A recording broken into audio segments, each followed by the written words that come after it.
A lot of times I'll get on this stream and people always ask, how do I get my music placed? I got a bunch of music. How do I get it placed? Hold up, slow your roll. Is your music placeable?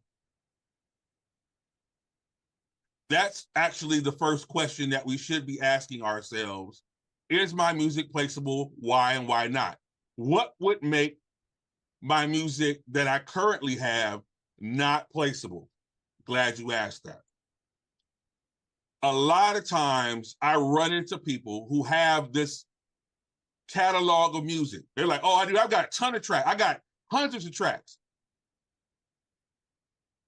A lot of times, these music supervisors, licensing agents, directors, editors, they're looking for specific kinds of music. They're not just taking anything. I make psychoacoustic folk house jazz. Well, are editors using that for film, or are they using it? Do you see it, that style being used in commercially?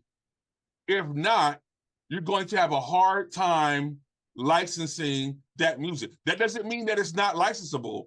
There might be a case use for it, but most of the time, they're looking for specific things.